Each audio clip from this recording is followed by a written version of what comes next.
Señor Dios, Padre, te pedimos que nos bendiga, Señor. Nos acercamos a ti, Señor, mediante la sangre de tu Hijo Jesucristo, Señor, para que una vez limpio, Señor, ante tu trono, Señor, tú nos llenes de luz, Señor, de sabiduría e inteligencia, Señor, para mostrar y ver qué es lo que tú nos quieres decir hoy, Señor.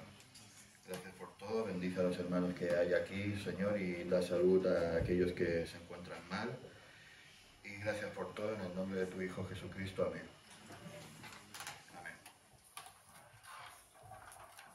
Pues vamos a empezar. Como siempre ya sabéis, estamos en el libro de Marcos, pero aún no voy a decir el capítulo, aunque los que me hayan seguido ya sabrán por dónde vamos. Sino que me gustaría empezar con una pequeña historia para más o menos ponernos en sintonía, porque hay muchas veces que una historia nos transmite más que un mensaje y nos suelen transmitir enseñanzas o ideas de forma más profunda porque apelan a nuestros sentidos, a nuestra imaginación, que 4 o 5 palabras bien elaboradas y bien bonitas. Entonces, quiero que nos imaginemos todos un sábado por la noche en el restaurante más elegante de Barcelona, y ahora apunta que ese restaurante estaría lleno. Imaginaos vosotros sentados entre los clientes y todo así lleno. En una mesa a fondo hay un grupo de empresarios bien elegantes hablando de sus cosas normales, un restaurante de alta cocina, bien vestidos, listos para esa cena importante. Están ahí conversando entre ellos, son un grupo de unos 5 o 6 con relojes caros, con trajes impecables, conversaciones llenas de cifras y datos de negocios. Y al fondo vemos a Miguel, el camarero, ahí al pobre agotado por el cansancio de las horas que se dedica a la restauración y al negocio, pues limpiando las mesas, y en mitad de las conversaciones se escucha uno de estos empresarios que dice: oye chicos, ven aquí un momento. Un poco así en tono autoritario, el hombre va y dice: ¿qué desea? Dice: ¿tú ves esto normal en un restaurante así de alta cocina, que mi servilleta esté sucia? Por favor, quítamela de mi vista y tráeme una limpia. El camarero se disculpa: muy bien, no pasa nada. Se va a traerle una servilleta nueva y se escucha que entre ellos se ríen diciendo: es que esta gente no vale para nada. Ni siquiera se habrán lavado las manos antes de tocar nuestra comida, estos desgraciados. Minutos después viene un hombre que se cuela al restaurante, entra por la puerta, no muy mal vestido, pero sí que se notaba que era una persona humilde, una persona necesitada, y se acerca a este grupo de hombres. Perdón por interrumpir, no quiero molestar, pero ¿me podríais ayudar con algo para poder comer? La gente hacía muecas, miraba para otro sitio. Justamente estos empresarios a los que él se había acercado para ver si podía tener algo para llenar su barriga, le contestan: pero ¿cómo que perdón por interrumpir? ¿No ves que aquí tú estás de más? Lárgate, que nos estás apestando el sitio, hueles mal, largo. No puedes venir aquí así, hay sitios para ti, este no es tu lugar. A todo eso que el hombre ya se iba a salir por la puerta y viene Miguel, el camarero, y le entrega una bolsa de comida. Y eso que los hombres de negocio lo ven y le dicen al camarero: por favor, ven aquí. Dice: tú no puedes tratar a esta gente así. ¿No ves que esto se te va a llenar de gente indeseable? ¿No ves que va a venir gente que no tiene nada que ver con este restaurante de categoría? Tienes que cuidar más la imagen de este local. Y Miguel respondió con calma, respirando hondo, y dice: lo que contamina al hombre no es lo que entra en la boca del hombre, sino lo que sale de su corazón. Esos empresarios guardaron silencio. Uno de ellos frunció el ceño como si aquellas palabras le hubiesen golpeado más de lo esperado. Y Miguel, el pobre, siguió trabajando y haciendo lo suyo, sabiendo que dentro de sí que había tomado la decisión correcta. Me imagino que ya sabréis más o menos el tema que toca hoy, que es el libro de Marcos 7, de 1 al 23. Que si me queréis seguir, Marcos 7, de 1 al 23. Empiezo a leer y luego seguir el texto y seguro que me alcanzáis. Dice lo siguiente.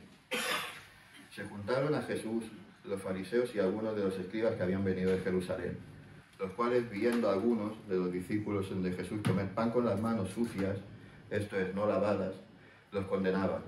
Porque los fariseos y todos los judíos, aferrándose a la tradición de los ancianos, si muchas veces no se lavaban las manos, no comían. Y volviendo a la plaza, si no se lavaban, no comían. Y otras muchas cosas que tomaron para guardar, como el lavamiento de los vasos de beber, de los jarros, de los utensilios de metal y de los lechos. Le preguntaron pues los fariseos a los escribas: ¿por qué tus discípulos no andan conforme a la tradición de los ancianos, sino que comen pan con las manos inmundas? Respondiendo él les dijo: hipócritas, bien profetizó sobre vosotros Isaías cuando, como está escrito: este pueblo de labios me honra, pero su corazón está lejos de mí. Pues en vano me honran enseñando como doctrinas mandamientos de hombres, porque dejando el mandamiento de Dios os aferráis a la tradición de los hombres. Los lavamientos de los jarros, los vasos de beber, y hacéis otras muchas cosas semejantes. Les decía también: bien invalidáis el mandamiento de Dios de guardar vuestra tradición, porque Moisés dijo: honra a tu padre y a tu madre, y el que maldiga al padre o madre muera inmediatamente. Pero vosotros decís: basta con que diga un hombre al padre o a la madre, es corbán, que quiere decir mi ofrenda a Dios, todo aquello con lo que pudiera ayudarle, y no dejáis hacer más por su padre o su madre, invalidando la palabra de Dios con vuestra tradición que os habéis transmitido. Y muchas cosas hacéis semejantes a estas. Y llamando así toda la multitud les dijo: oídme todos y entended, nada hay fuera del hombre que entre en él que le pueda contaminar. Pero lo que sale en él, eso es lo que contamina al hombre. Si alguno tiene oídos para oír, oiga. Y cuando se alejó de la multitud y entró en casa, le preguntaron a sus discípulos sobre la parábola, y él les dijo: ¿también vosotros estáis sin entendimiento? ¿No entendéis que todo lo que está fuera del hombre no le puede contaminar? Porque no entra en su corazón, sino que va al vientre y sale a la letrina. Y esto decía haciendo limpios todos los alimentos, pero decía: lo que del hombre sale, esto contamina al hombre, porque de dentro del corazón de los hombres salen los malos pensamientos, los adulterios, fornicaciones, homicidios, los hurtos, las avaricias, las maldades, el engaño, la lascivia, la envidia, la maledicencia, la soberbia, la insensatez, y todas estas maldades de dentro salen y contaminan al hombre. Amén. Muchas veces, volviendo, este es el texto en el que nos vamos a basar, y volviendo un poco a la historia de antes, a la de Miguel, en muchas ocasiones nosotros mismos vemos y juzgamos también, principalmente por las apariencias. Dicen que cuando una persona ve a otra en los 5 primeros segundos, ya sabe cómo va a ir el resto de conversación. Ya sabe si es una persona interesante o no, ya sabe si le va a aportar algún beneficio, ya sea intelectual, económico o afectivo o no. Y la iglesia a día de hoy es como ese restaurante que he dicho en la historia. En un restaurante el objetivo principal es que la gente viene a comer. La iglesia está para alimentar a las almas perdidas, para enseñarles el camino hacia la salvación, para enseñarles diciendo: mira, Jesús murió en una cruz, resucitó y murió por tus pecados. Y en lugar muchas veces de dar alimento al hambriento y refugio al cansado, muchas veces nos sentimos como aquellos ejecutivos que estamos ahí comiendo. Sobre todo esto suele pasar a gente que ya lleva tiempo o gente que ya está en cierto nivel o en cierta posición, que cuando ve a una persona que no le gusta, fruncen el ceño, apartan la mirada y tratan de forma despectiva a la gente. Me acuerdo, por ejemplo, cuando trabajaba en Renfe hace muchos años ya, unos cuantos años, me tocó vigilar en un pueblecito unas cocheras de trenes que estaban al aire libre y abrían a lo mejor 15 o 20 días donde descansaban trenes, y ahí había una chabola de personas que no tenían, o eran indigentes, vivían ahí, comían ahí, y todo el mundo les quería echar. Yo al principio también les prejuzgaba y decía: mira, están aquí, no tienen nada que hacer, pues ellos ahí, yo aquí, no me voy a acercar a ellos. Hasta que un día, pues, me acerqué a ellos y empecé a hablar con ellos, trabajaba 12 horas de noche, pues prácticamente al final fui uno más de ellos, que de día hacía mis cosas como ellos y luego de noche iba ahí a las chabolas pues a estar con ellos, a hablar con la gente.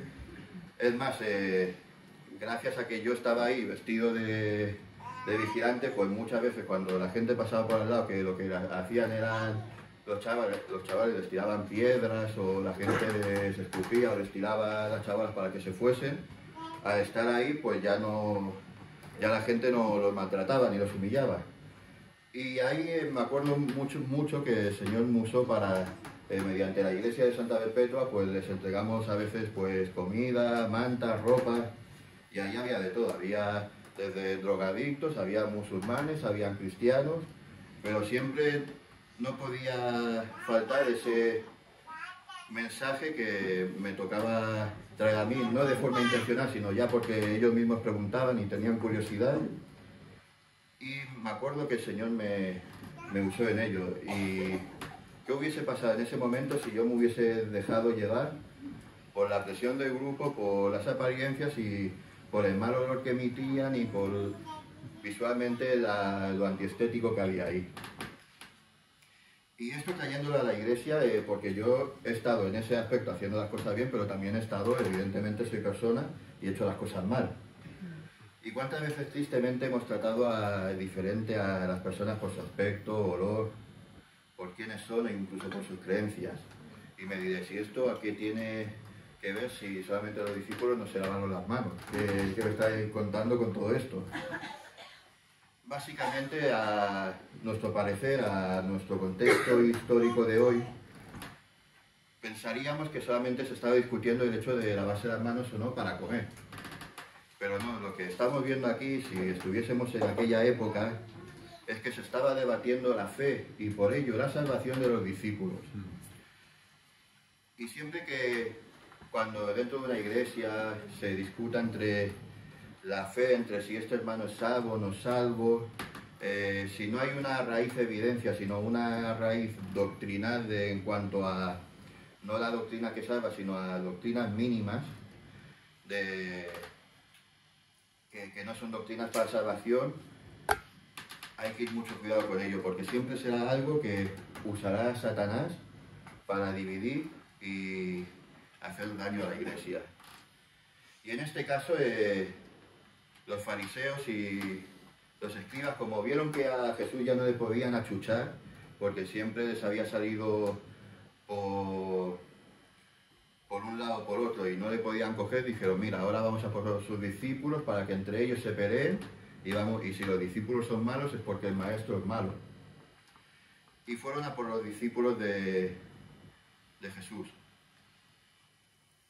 ¿Qué es esto de lavar las manos? ¿Por qué tanto ímpetu? Los ancianos, los fariseos y los escribas enseñaban que, aparte de las escrituras dejadas por Moisés, en la época del exilio, cuando la tradición oral fue empezada o llevada a cabo a ser tradición escrita, dijeron que sí, Moisés había dejado la ley por escrito y todo, pero también se tenía que dejar por escrito toda aquella tradición que había pasado de rabino en rabino, que también era importante.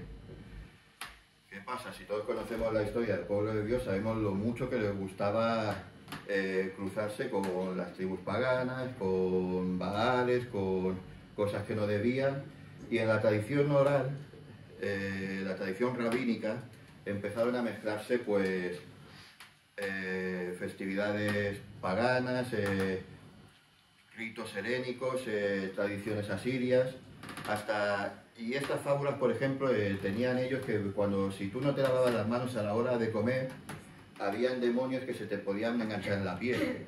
Y si tú no te lavabas las manos, tú cuando comías, ese demonio podía pasar a estar dentro tuyo. Y si tú tocabas a alguien sin haberte lavado, esa persona también quedaba pues enganchada con ese otro demonio. Y así todo el mundo se iba poniendo cochino de demonios, básicamente. Se adherían a la piel y causaban impureza unos de otros. Y ellos empezaron a poner todas estas leyes por el tema de desconocimiento. Empezaron a poner leyes y otras muchas costumbres que no tenían nada que ver con la Biblia para intentar acercarse a Dios.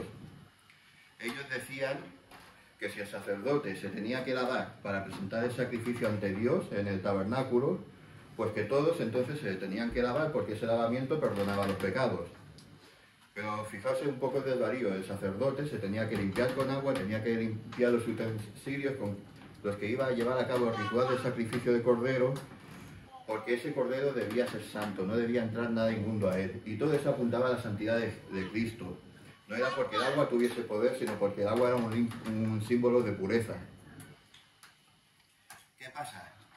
Empezaron a poner leyes, empezaron a poner normas y rituales para intentar llegar a estar más cerca de Dios, y lo único que consiguieron hacer es dejar a Dios a un segundo plano, y esas leyes se empezaron a usar para ganar fama entre los hombres. Es decir, tú ganabas mejor posición y mejor fama si seguías los rituales. Si no seguías los rituales, pues eras para que te discriminen, porque eras una persona impura, eras una persona sucia y seguramente tendrías demonios hasta en la suela de tu zapato. Esto podría ser un poco para que os hagáis a la imagen a cuando hubo el COVID y hubo el tema de que todo el mundo se tenía que encerrar en sus casas.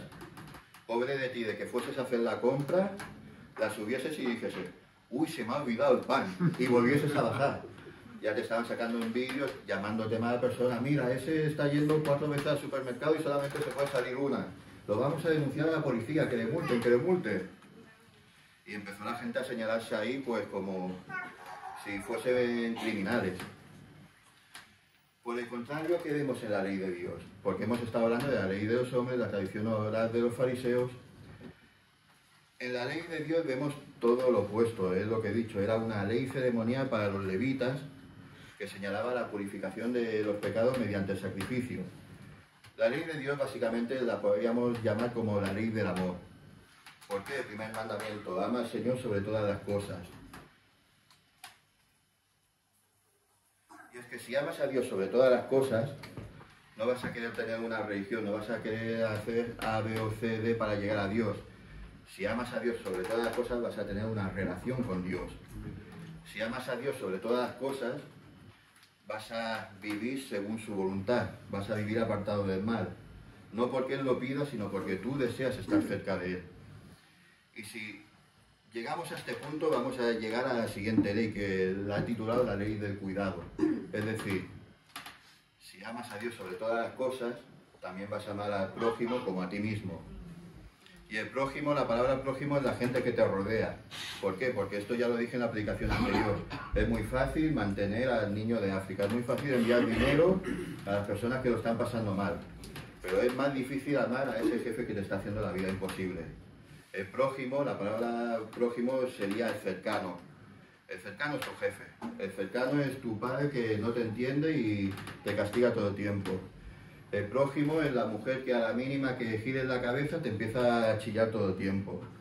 El prójimo es aquel profesor de matemáticas que te ha suspendido y te ha puesto un 4,95 solamente por el hecho de no ponerte un 5. Y el Señor nos llama a amar a esas personas. Nos enseña en medio de una cultura que da y premia al egoísmo, nos enseña que el hombre y la mujer son valiosos porque están creados a imagen y semejanza de Dios. Y así como Dios tuvo misericordia de cada uno de nosotros, como Dios hace llover sobre justos e injustos, así como Dios nos amó, debemos nosotros de amar y respetar y cuidar a los que nos rodean. Si Dios no nos señaló y nos perdonó el día que fuimos llamados, ¿por qué nosotros lo hacemos en muchas ocasiones haciendo a nosotros daño a gente que nos rodea? Desgraciadamente no solamente esto es con la persona de fuera, sino también dentro de muchas iglesias. También juzgamos y nos apartamos por malas interpretaciones de la Biblia, por no conocer bien las Escrituras. Por ejemplo, voy a hacer 4 o 5 preguntas al aire, no voy a contestar ninguna, así no voy a causar ningún debate, pero vosotros pensad, no contestéis ninguna, solamente pensar en el estilo de preguntas y qué beneficios traen, si traen humor y amor o si traen división y enemistades entre la gente. ¿Puede un cristiano llevar tatuajes? La ley habla de marcarse por los muertos, pero también prohíbe, por otro lado, a los hombres afeitarse la barba. ¿Puede una mujer que tiene la regla permanecer en casa? Eso también lo pone en el Levítico. Si la mujer no puede vestir con ropa de hombre, puede llevar ropas, y si tiene que llevar vestido, el largo santo, ¿cuál es? El tobillo, la rodilla, media pierna. Si no podemos tomar cosas que nos alteren, podríamos tomar café. Los mormones, por ejemplo, ni eso hacen. Pero es que si vamos al tema de los alimentos, es que tampoco nos hablamos hoy en día. Muchos grupos adventistas que se ven como verdadero Israel a día de hoy, guardan muchas leyes acerca de la pureza de los alimentos y no comen animales inmundos. Sin embargo, si vamos al Nuevo Testamento, nunca se impone a los creyentes esta prohibición. Vemos, por ejemplo, cuando Dios le dice a Pedro, cuando se le muestra un lienzo lleno de animales: Pedro, levántate, mata y come. Alguien me podrá decir, sí, pero estaba hablando con los gentiles. Vale, te lo compro. Gálatas 2:12. Ahí se dice que Pablo reprende a Pedro porque estaba comiendo con los gentiles y comiendo según la tradición de los gentiles, y luego cuando venían los judíos, pues él se apartaba de los gentiles, ya no comía con ellos y comía según la tradición de los judíos, porque tenía miedo a los judíos. Si Pedro estuviese comiendo bien con los gentiles, ¿tendría miedo de comer con los judíos? Eso lo dejo para pensar vosotros. Luego Pablo en Romanos 14:6, en 1 Corintios 10:31, dice que cada uno haga según el dictado de su propia conciencia. Colosenses 2, del 16 y 21. Ninguna persona juzgue a otros por asuntos de comida y bebida. En 1 Timoteo 4, de 1 al 5, Pablo dice a Timoteo que el mandamiento de abstenerse de determinados alimentos es doctrina de demonios. Todo lo que Dios creó es bueno y nada es desechable, si se toma con acción de gracias, porque por la palabra de Dios y oración es santificado. Por otro lado, hemos visto el tema de la responsabilidad de cuidar a los padres. Esto a lo mejor se ha pasado un poco más por alto y no se entiende, pero es que en aquella época no había ni pensiones ni seguridad social. Y entonces el hijo, pues si de las ganancias netas tenía que coger, imaginaos que tenemos un campo, hemos pagado al que lo cultiva, de las semillas a esto, y de las ganancias netas nos quedan 1000. Pues 100 eran para el diezmo, 500 para vivir y los 400 eran para los padres, para mantener al huérfano, a la viuda y a las personas que estaban en mi casa, es decir, padres, abuelos o quien hubiese. Pero ahora tenemos la trampa que usaban ellos, es decir, si esos 400 yo iba al sacerdote, al fariseo o al levita y decía, mira, estos 400 son para el Señor, amén, aleluya, aquí te dejo mis 400 euros de semilla. O sea, levita, te puedes quedar con 100, los otros 300 los quiero de vuelta. Y yo decía, bueno, dedica 100 al Señor, estos 300 son santificados y el Señor te los da para ti. Con ese dinero ya no se los daba a ellos, era un dinero que el Señor me había entregado a mí. A eso es lo que se está refiriendo Jesús. Habían transversado la ley de tal punto que básicamente se habían vuelto en corruptos. Jesús enseñó claramente que lo que contamina a una persona no es lo que come, no es lo que bebe, no es lo que entra en su cuerpo, sino lo que sale del corazón. Luego, más adelante, el apóstol diría que del corazón nacen las envidias, los malos deseos, las enemistades, los pleitos, y lo desarrollaría muchísimo más. ¿Qué sale del corazón del hombre?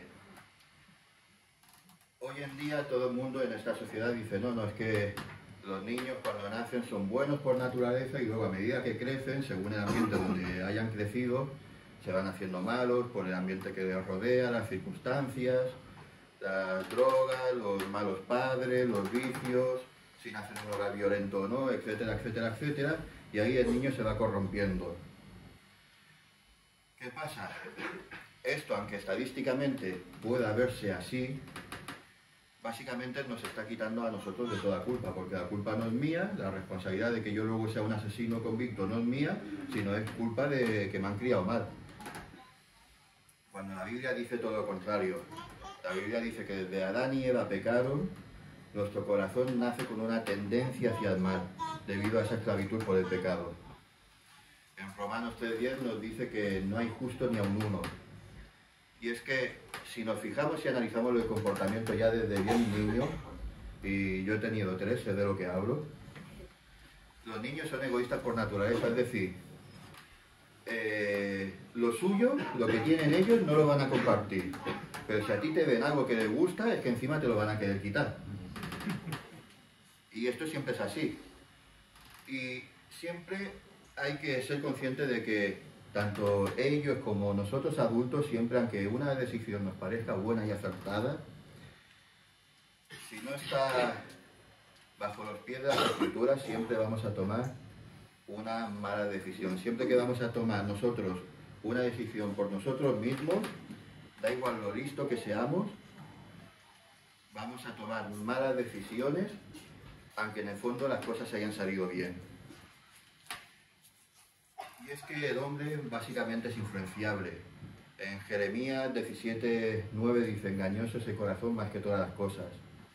Y lo que quizás piensas que para ti es bueno, quizás que piensas que ese negocio te va a sacar de pobre, o que esos caminos que tú estás trazando van a ser los mejores para tu vida, a lo mejor sí, esos caminos van a hacer que se llenen tus bolsillos, pero que más adelante pierdas tu relación con Dios y por lo tanto luego acabes llegando a descubrir que nunca has sido salvo y pierdas tu alma. La Biblia nos enseña cuál es la voluntad de Dios. Si la leemos, la meditamos, la estudiamos, podemos aprender cuál es la voluntad de Dios para nuestra vida. En la Biblia se habla de que, por ejemplo, en el tema de negocios, el que toma prestado es esclavo del que presta, es decir, no te endeudes. Hablando de amistades, te dice: las malas compañías corrompen las buenas costumbres. Tiene mensajes para todos, pero claro, muchas veces, uy, Señor, muéstrame tu voluntad. No, es que su voluntad ya estaba aquí. Lo que pasa es que a ti no te gusta abrir su voluntad, no te gusta leer cada día cuál es la voluntad de Dios, porque muchas veces choca con lo que nosotros creemos y pensamos.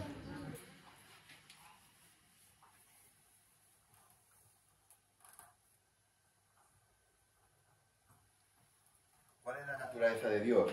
La naturaleza de Dios es que es un Dios santo y apartado del mal. Y aún así sus ojos están puestos sobre los hombres. Y nosotros, siendo malos, necesitamos a Dios para cualquier acción que emprendamos. Pero está claro que las obras y las tradiciones no son nunca un camino para acercarse a Dios, porque mientras hemos visto aquí que ellos usaban símbolos como el lavamiento de manos para ser puros y acercarnos a Dios, tener pureza, vemos que sus corazones eran engañosos y seguían sucios por dentro, porque mientras el exterior lo cuidaban, una vez más adelante Jesús les dirá: vosotros sois sepulcros blanqueados, es decir, sois muertos muy decorados con sus velitas, con su lápida así de porcelana, todo de cristal bien bonito, con su foto así y el busto en 3D de oro. Pero lo que hay dentro es putrefacción, es un cadáver, no es nada vivo. Y con el ejemplo de los padres también lo hemos visto. Y ahora la pregunta que nos debemos hacer es: si Dios es santo y es apartado del mal, y si las obras son, como dije en la última predicación, son como trapos de inmundicias, como papel de váter usado sucio, lo mejor que nosotros hagamos, ¿cómo nos podemos acercar a Dios? Y la respuesta la tenemos en Jesús. En Juan 14:9 dice que el que me ha visto a mí, ha visto al Padre. Y es que a Jesús, siempre cuando hablamos de que Él es la imagen de la gloria, Él es el reflejo de la imagen visible del Dios invisible, para que lo podamos entender bien, es como si tuviésemos a Dios en la espalda detrás nuestro y aquí tuviésemos un espejo. A través del espejo estaríamos viendo a Dios, pero no estamos viendo a Dios realmente, lo que estamos viendo es un espejo. Jesús es ese espejo.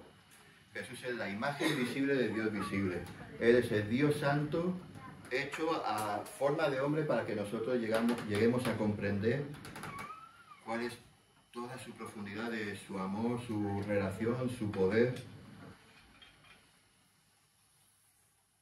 El siguiente punto es que si Dios es santo, debemos nosotros también ser santos. Primera de Pedro 1:16 dice, ser santos porque yo soy santo. Es decir, si Dios es santo y su iglesia debe vivir en santidad.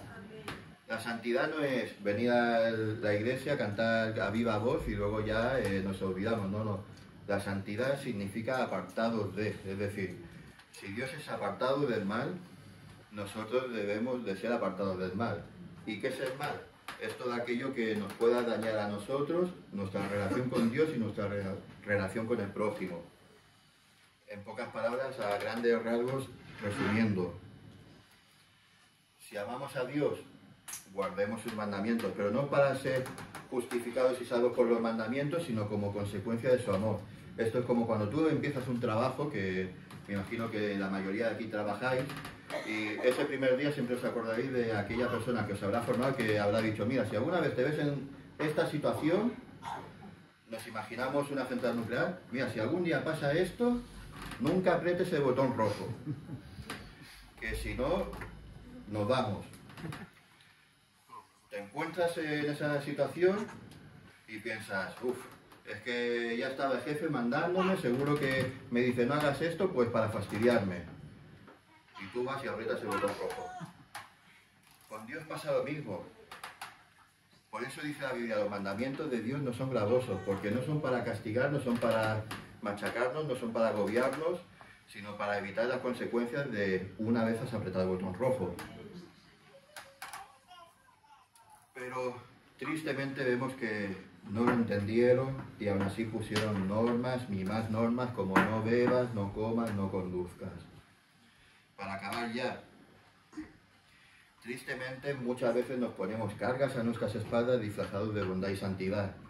Muchas veces nos convertimos en legalistas pensando que nuestra gran ventaja es el celo, pero lo único que hacemos es llenarnos de ego y tratar al prójimo no como lo hizo Jesús, sino señalando, buscando culpables, viendo fallas. Y es que la religiosidad extrema nunca va a poder salvar a nadie. Si pensamos que hace al cristianismo diferente de todas las religiones, es que el cristianismo nunca te va a decir, siguiendo estas normas vas al cielo. El hinduismo sí, el budismo va a buscar siempre el equilibrio en todo. El islam vas a tener que guardar los 5 mandamientos de base. El catolicismo tienes que hacer todo esto. Cualquier religión te va a decir tienes que hacer esto, esto, esto y entonces serás salvo. El auténtico cristianismo, el cristianismo primitivo, nunca te va a decir tienes que hacer esto para ir al cielo. Nunca te va a decir, tú desde niño naciste bueno, tú eres bueno, por lo tanto te voy a inflar el ego porque tú eres muy especial y por eso Dios se fijó en ti, no. El auténtico cristianismo primitivo te va a decir, tú no eres especial, tú no eres un santito, tú has sido pecador, te apartaste de los caminos de Dios, nunca vas a buscar nada bueno por ti mismo porque siempre la cabra tira para el monte. Pero hubo una persona que aun sabiendo todo esto, murió en una cruz para darte esa oportunidad de ser salvo y poder estar con el Padre. Esa relación que en Edén se perdió de Dios y la humanidad, mediante esa persona puede volverse a suceder. Puede que ese puente que se haya roto, si tú aceptas, se vuelva a unir. Ha sido malo, pero mediante Jesús tienes ese camino para acercarte al cielo. Y no basta con la promesa de la muerte de cruz, porque si Jesús solamente hubiese muerto, bueno, hubiese sido un cordero más sacrificado.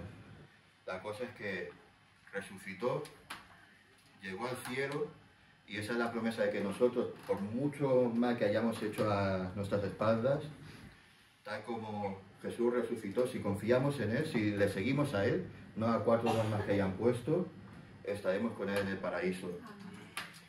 De mientras, no estamos solos. Dios dejó al Espíritu Santo, ese gran desconocido para muchos de nosotros, que os invito a leer la Biblia y a investigar quién es la persona del Espíritu Santo. Y es maravilloso, es Dios con nosotros. Es decir, muchas veces pensamos, me hubiese vivido en la época de Jesús. A lo mejor si hubieses vivido en la época de Jesús no hubieses estado cerca.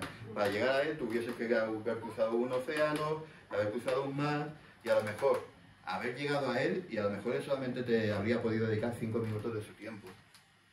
El Espíritu Santo es a Dios vivo, al Espíritu de Dios, al inmenso, dentro de nuestras propias vidas. Lo que contamina al hombre, al fin y al cabo, no es lo que entra por nuestra boca, sino lo que sale de nuestros corazones muchas veces. Por eso en Isaías siempre está el Señor prometiendo: cogeré ese corazón de piedra y haré un corazón de carne. Y es que tenemos que nacer de nuevo, amar como Dios nos amó, pero para eso necesitamos acercarnos a Dios. Muchas veces Juan dice en las epístolas 1 y 2 y 3, el que no ama no ha conocido a Dios porque Dios es amor. Y decimos, bueno, si hay gente que se quiera y enamorados y todo, ¿cómo me vas a decir esto, Juan? No tiene sentido. No, la palabra amor que se usa en Juan es el amor sacrificial, el amor de voy a dar tu vida por mí, por ti, para que tú vivas, y si no hace falta solamente mi vida, voy a dar la vida de mi hijo, de mi segundo hijo y de todos para que tú vivas. Ese es el amor con el que Dios nos amó a nosotros. Por eso el cristiano también es el único que en el momento en que llegue el momento difícil, aunque vea al Espíritu de Dios lejos en él, si va a tener que entregar su vida por Dios, lo hará, porque ha conocido a Dios como es y como Él fue amado. La religión vino a destruir y separar, y Jesús ha venido a restaurar y unir. ¿Qué más podemos aprender de este pasaje? Apartémonos de legalismos, tradiciones, apartémonos de nuestras mejores intenciones que al final, si no están basadas en la palabra, no van a ser las mejores, y amemos a Dios, confiemos en Dios, porque sabemos que Él va a tener siempre cuidado de nosotros. Amén.